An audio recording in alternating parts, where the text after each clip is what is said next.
주는 우리 성례 시기에 있는 날입니다. 그래서 두 주간은 기독교의 거룩한 예식인 성례에 대해서 생각해 보는 시간을 좀 갖고자 합니다. 자, 먼저 성례가 무엇인지에 대해서 알아야 합니다. 여러분, 성례는 무엇일까요? 성례는 한마디로 거룩한 예식이라는 뜻을 가지고 있습니다. 거룩한 예식인데 세례와 성찬, 바로 이 두 가지를 성례라고 말합니다. 천주교에는 7성례가 있습니다. 하지만 기독교는 오직 이 세례와 성찬만을 거룩한 예식, 성례로 인정하고 있습니다. 그 이유는 오직 이 세례와 성찬만이 예수님께서 친히 제정하시고 이것을 행하라라고 명하신 예식이 되기 때문입니다. 자, 그렇다면 예수님께서 우리에게 성례를 주신 이유는 무엇일까? 이에 대해서 소요리 문답은 이렇게 답을 해주고 있습니다. 제가 읽어드리겠습니다. 성례는 그리스도께서 세우신 거룩한 예식인데 그리스도와 새 언약의 유익을 깨닫는 표로서 표시하여 인처 신자들에게 적용하는 것이다. 여기서 중요한 표현은 그리스도와 새 언약의 유익을 깨닫는 표다라고 하는 이 표현에 있습니다. 표라는 것은 우리의 눈에 보여지는, 누구라도 그것을 보고 확인할 수 있는 외적인 표식을 말하는 것입니다. 예를 들면 결혼 반지 같은 것이죠. 결혼할 때에 두 사람이 반지를 나누어 낍니다. 왜 끼느냐? 두 사람의 사랑의 언약과 맹세의 상징이기 때문이죠. 영원히 당신만을 사랑하겠다라는 표시이기도 하고, 또한 결혼 반지는 외부에는 나는 결혼을 했습니다, 나는 임자가 있습니다 라고 하는 그와 같은 표식이 되기도 한다는 거죠. 굳이 내가 결혼했냐 안 했냐를 말하지 않아도 왼손가락 약지에 반지가 있느냐 없느냐를 보면 저 사람이 결혼을 했구나 라는 것을 알 수 있게 된다는 것입니다. 그와 마찬가지로 성례는 우리가 예수님으로 인하여 구원받고 하나님의 자녀가 되었다라는 것을, 그리고 하나님께서 영원토록 우리와 함께 하신다라는 것을 기억하고 깨닫게 해주는 외적인 표식이라는 것입니다. 그런 의미에서 성례를 신학적으로 이렇게 표현을 하기도 합니다. 자, 우리 함께 읽어보겠습니다. 시작. 성례는 은혜의 수단이고 방편이다. 성례가 무엇이냐? 성례는 하나님께서 우리에게 은혜를 주시기 위한 수단과 방법이 된다는 것입니다. 바꿔 말하면 하나님 우리에게 무엇을 통해 은혜를 주십니까? 예배를 통해, 말씀을 통해, 기도를 통해 은혜를 주시기도 하지만 특별히 제정하신 성례, 세례와 성찬을 통해서 하나님의 은혜를 하나님의 백성들에게 주신다라고 약속하고 있는 것입니다. 자, 오늘은 성례 중에 첫 번째로 세례에 대해서 살펴보도록 하겠습니다. 이미 세례를 받으신 분들은 내가 세례받은 자로서의 삶을 제대로 살아가고 있는지를 돌아볼 수 있었으면 좋겠고, 오늘 세례를 받으실 분들은 세례가 무엇인지를 알고 받는 시간이 되었으면 좋겠습니다. 자, 첫 번째 질문은 세례를 받아야 하는 이유는 무엇인가 한 것입니다. 왜 우리가 세례를 받아야 할까요? 여기에는 세 가지의 이유가 있습니다. 첫째, 예수님의 명령이기 때문이라는 것이죠. 마태복음 28장 19절 말씀을 함께 읽어보겠습니다. 시작. 그러므로 너희는 가서 아버지와 아들과 성령의 이름으로 세례를 베풀고. 자, 이 말씀은 예수님의 마지막 지상 명령으로 알려진 구절입니다. 예수님의 모든 민족을 제자로 삼고 성부, 성자, 성령의 이름으로 세례를 베풀어야 한다라고 명하고 계십니다. 곧 예수님을 믿는 자에게 세례를 베푸는 것, 그리고 예수님을 구주로 믿는 자가 세례를 받는다는 것은 예수님의 명령에 순종하는 귀한 일이 된다는 것입니다. 첫 번째는 예수님의 명령이기 때문에 우리가 세례를 받아야 하는 것입니다. 둘째, 구원받은 언약 백성의 외적인 표시이기 때문입니다. 하나님은 수많은 민족 가운데에 이스라엘을 택하셨습니다. 수많은 나라와 민족이 있지만 이스라엘을 하나님의 백성으로 구별하여 주신 것입니다. 그리고 그들에게 무엇을 명하시느냐? 할례를 행하도록 명하십니다. 할례란 하나님의 백성된 표시와 상징으로서, 특별히 남자의 몸에 새기는 표식이라고 말할 수가 있습니다. 그래서 이스라엘은 그 어떤 것보다 이 율법과 할례를 목숨처럼 귀하게 여겼습니다. 구약에 할례가 있다면 신약에는 세례가 있는 것입니다. 세례 역시 하나님의 언약 백성, 우리가 하나님의 구원받은 자녀라는 것을 인치는 외적인 표시가 된다는 것입니다. 예수님의 피를 상징하는 물을 사용함으로 우리의 죄가 사함을 받았고 이제는 우리가 구원받은 하나님의 백성이 되었음을 보여주는 예식이 바로 세례인 것이죠. 자, 그런데 여기서 오해하지 말아야 될 것이 있습니다. 그것은 세례를 받아야만이 구원을 받고 세례받지 못한 사람은 구원을 못 받았다라는 의미가 아니라는 것입니다. 세례가 구원의 조건이 되는 것이 아니라 예수 그리스도를 믿음으로 이미 구원을 받았기 때문에 그 구원받은 표, 그 구원받은 증거로서 세례에 참여하게 되는 것입니다. 세 번째는 교회 공동체의 정식 회원이 될 수 있기 때문에 세례를 받아야 합니다. 교회는 하나님의 부르심을 받아 예수님을 구주로 믿는 이들의 공동체입니다. 그렇기 때문에 교회의 회원이 된다, 공동체의 원이 된다라는 것은 반드시 무엇이 있어야 되느냐? 예수님에 대한 믿음이 있어야 한다는 것입니다. 그 믿음을 공개적으로 표현한 것이 바로 이 세례인 것이죠. 부부가 사랑하면 결혼식을 하지 않아도 혼인신고를 하고 살면 됩니다. 근데 왜 예식을 하고 결혼식을 하느냐? 수많은 증인들 앞에서 공개적으로 우리가 결혼합니다, 우리가 부부가 되었습니다 라는 것을 알리기 위해서 한 것입니다. 세례도 그와 같습니다. 예수를 믿는 그 사람이 교회 공동체에서 내가 예수님을 믿습니다 라는 믿음을 증거하고 모든 이들이 축하하고 축복하는 속에서 교회 공동체의 일원이 되었습니다 라는 것을 보여주기 위한 예식이 바로 세례인 것입니다. 그래서 세례는 교회 생활의 중요한 기준이 됩니다. 세례를 받아야 교회의 정식 회원이 될 수가 있고 재직회, 공동회 또는 교회 안에서 이루어지는 봉사와 성찬에도 참여할 수가 있기 때문인 것입니다. 이 세 가지의 이유가 세례를 받아야 하는 이유입니다. 그렇기 때문에 특별히 예수님에 대한 믿음의 고백을 하고 있다면 또한 세례를 받는 것이 신앙생활에 큰 유익이 된다는 것을 기억해야 하는 것입니다. 자, 두 번째 질문은 세례는 어떠한 방식으로 이루어지는가입니다.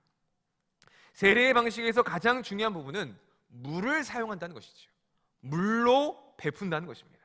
그래서 세례를 뜻하는 헬라어 단어는 밥티조라는 단어를 사용하는데 그 뜻은 물로 씻어내다, 물에 잠그다라는 의미를 가집니다. 자, 그러면 왜 물을 사용하는 것일까? 물은 몸의 더러움을 씻어주는 역할을 합니다. 그러면 우리의 죄로 물든 우리의 몸과 마음, 우리의 영혼은 무엇으로 깨끗하게 할 수 있을까요? 물로서는 안 됩니다. 물 가지고는 안 됩니다. 무엇이 필요하냐? 하나님의 아들이신 예수 그리스도의 피, 예수님의 보혈만이 우리의 죄를 깨끗하게 씻어낼 수가 있다는 것입니다. 여러분 믿으십니까? 그래서 우리가 구원받을 때 가장 중요한 건 무엇입니까? 예수님이 나를 위하여 십자가에 죽으시고 나를 위하여 십자가에서 피를 흘리셨다, 그 피가 나의 모든 죄를 용서해 주시고 깨끗하게 해주셨다라는 그러한 믿음의 고백인 것입니다. 물이 몸의 더러움을 씻어주듯이 물로 상징이 되는 예수님의 보혈이 죄로 물든 우리의 영혼을 깨끗하게 한다라는 것을 보여주는 예식이 바로 물로 베푸는 세례인 것입니다. 자, 우리 성경 한 구절 찾아보겠습니다. 베드로전서 3장 21절 말씀 우리 앞에 나와 있는데 함께 읽어보도록 하겠습니다. 시작. 물은 예수 그리스도께서 부활하심으로 말미암아 이제 너희를 구원하는 편이 곧 세례라. 분명하게 말씀하고 있습니다. 물은 예수 그리스도께서 부활하심으로 말미암아 너희를 구원하는 표이니 그것이 바로 세례라는 것을 말씀해 주고 있는 것이죠. 물을 사용하는 방식에는 크게 세 가지가 있습니다. 먼저는 침례입니다. 침례교가 이러한 방식으로 세례를 베푸는데 온 몸을 물 속에 잠갔다가 일어나게 되는 것입니다. 그리고 다음은 머리에 물을 붓는 방식입니다. 그리고 마지막으로는 물을 뿌리는 방식인데 장로교 그리고 우리 교회는 물을 뿌리는 방식으로 세례를 베풀게 됩니다. 자, 어떤 분들은 세례에 쓸 물이 중요하다라고 생각하면서 그 물을 어떤 물을 사용해야 되느냐라고 고민하기도 합니다. 그래서 어떤 목회자는 예수님이 세례 받으신 요단강 물로서 세례를 베풀어야 한다라며 멀리 이스라엘까지 가서 그 요단강 물을 담아오려고 했습니다. 근데 됐을까요? 안 됐을까요? 네, 담기는 했습니다. 근데 공항에서 걸린 거죠. 그거는 반입하거나 이거를 나갈 수가 없거든요. 그래서 공항에서 잡혀 곤욕을 치르는 일들도 있었다고 합니다. 여러분 어떻게 생각하십니까? 세례를 베푸는 물을 비싼 프랑스 생수 에비앙으로 해야 될까요? 아니면 삼다수로 해야 될까요? 아니면 수돗물로 하면 될까요? 상관이 있을까요? 없을까요? 없습니다. 위생적으로 깨끗한 물로 베풀면 되는 것입니다. 중요한 것은 침례냐, 물을 붓냐, 물을 뿌리냐 이런 방식도 아니고 어떠한 물을 사용하느냐도 중요한 것이 아닙니다. 그 모든 것들은 오직 하나 예수님의 보혈을 상징하는 예식이기 때문이죠. 그래서 그 예수님의 보혈을 상징하는 물로 우리의 모든 죄가 씻겨진다는 것이 중요한 것이고 그 예수님의 대속의 은혜가 믿음으로 우리에게 주어졌다는 것을 받아들이는 것이 중요한 것입니다. 이 자리에는 우리 모든 학습과 세례 입교를 받는 모든 분들이 이와 같은 믿음으로 오늘 세례 예식에 참여할 수 있게 되기를 주님의 이름으로 축복합니다. 우리 마지막 세 번째 질문은 세례는 어떠한 의미가 있는가 하는 것입니다. 이것이 가장 중요한 질문일 것이죠. 그게 두 가지가 있는데 먼저는 예수님의 죽으심과 부활에 연합한다는 의미가 있습니다. 자, 오늘 본문 로마서 6장 3절과 4절 말씀을 읽어보겠습니다. 시작. 무릇 그의 죽으심과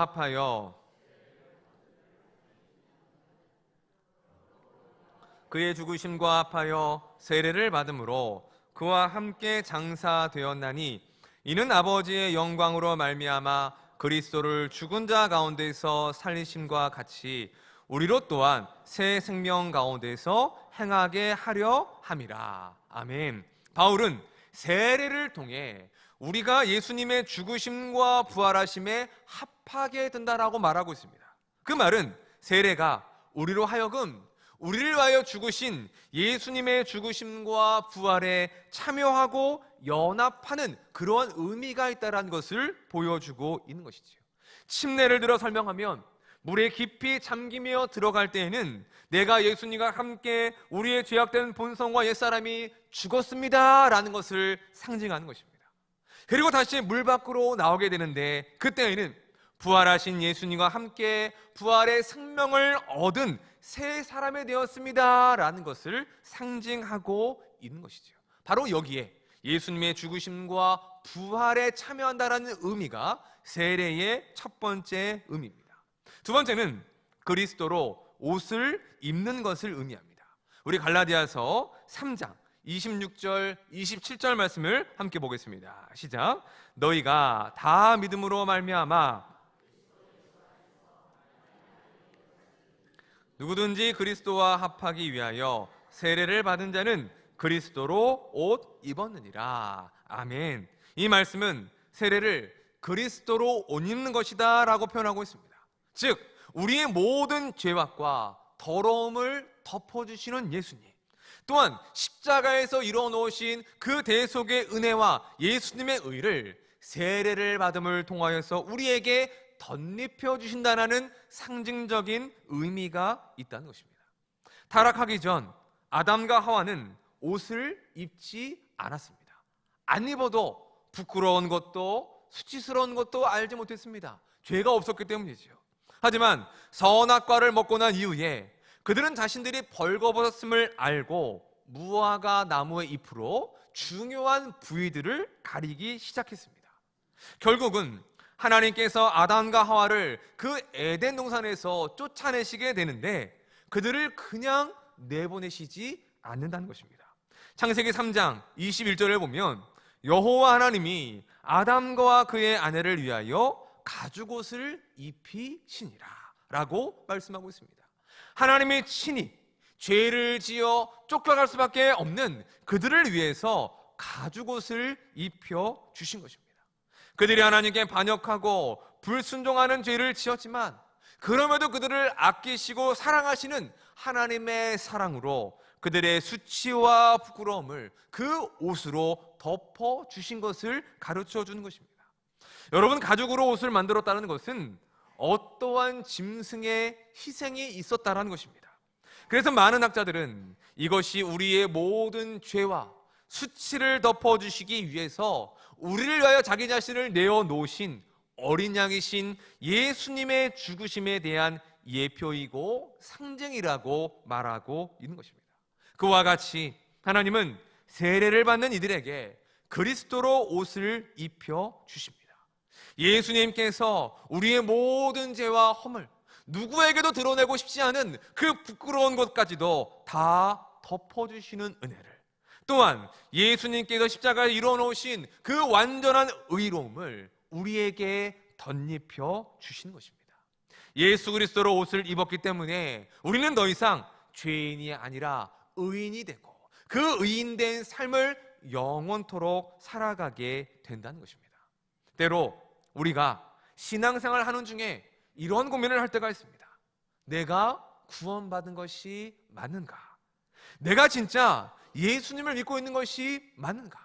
내가 예수님을 믿고 그것을 신앙으로 고백하며 세례까지 받았고 직분까지 받았고 지금까지 신앙생활을 하고 있는데 내가 정말로 하나님의 뜻대로 하나님의 백성된 사람이 맞는가라는 고민을 할 때가 있다는 것이죠.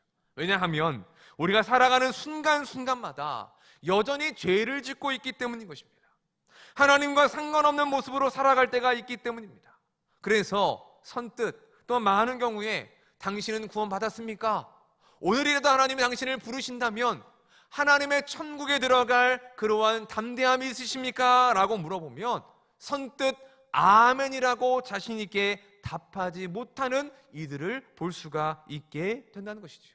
왜 그렇습니까? 나를 알기 때문에, 내 죄를 알기 때문에, 나의 연약함과 부족함을 너무나 잘 알기 때문에 그래서 선뜻 그렇다라고 대답할 수가 없는 것입니다. 하지만 성경이 말하는 바는 무엇입니까? 그래도 우리는 의인이라는 것입니다. 죄를 가지고 있고 여전히 하나님을 믿는다고 하지만 하나님의 뜻대로 살아가지 못하는 불순종의 모습이 있다 할지라도 하나님은 우리를 뭐라고 칭해 주십니까? 너희는 의인이다, 너희는 내 백성이다, 너희는 하나님의 자녀다라고 불러주신다는 것입니다. 왜 그렇습니까? 이미 우리는 예수 그리스도로 옷을 입었기 때문입니다. 예수님이 우리의 모든 죄를 덮어주시고 깨끗게 하시며 예수님의 의로 옷을 입혀주셨기 때문에 우리가 죄를 지었던, 죄가 없던, 우리가 한 주간을 살아가며 넘어지건 실수하건 상관이 없이 우리는 언제나 하나님 앞에서 의인으로 서 있을 수가 있다는 것입니다. 그렇기 때문에 우리는 늘 그 사실을 기억하며 실수하고 넘어질지라도 다시 일어나 구주이신 예수님과 동행하며 거룩한 삶을 살고자 애써야 하는 것입니다. 말씀을 정리하겠습니다. 지금 이 자리에는 세례를 받으신 분들도 있고 세례를 받으실 분들도 있습니다. 바라는 것은 오늘 세례를 받으시는 모든 분들은 하나님이 여러분들을 얼마나 사랑하시는지를 느낄 수 있었으면 좋겠습니다. 또한 세례에 대한 의미를 기억하고 세례를 통해 예수님의 죽으심과 부활에 연합하고 예수님의 그 의로운 옷을 입어 거룩하고 의로운 삶을 살아가기를 소망하는 주의 백성들이 되시기를 주님의 이름으로 축원합니다. 또 세례를 받으신 분들은 세례 받았을 때의 그 감격과 그 마음을 기억할 수 있었으면 좋겠습니다.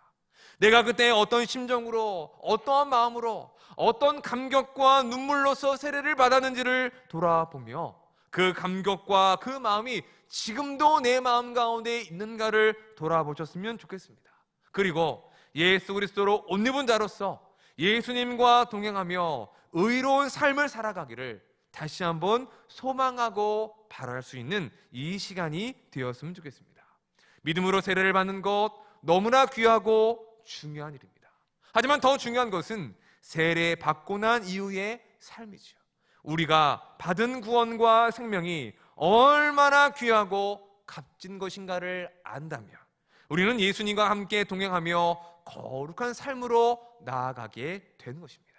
사랑하는 성도 여러분, 우리 모두가 그리스도와 연합한 자로서 주님과 날마다 동행하는 삶이 되시기를, 거룩하고 의로운 삶을 하나님이 부르시는 그날까지 믿음으로 승리하며 살아가는 신실한 주의 종들이 되시기를 주님의 이름으로 간절히 축원합니다.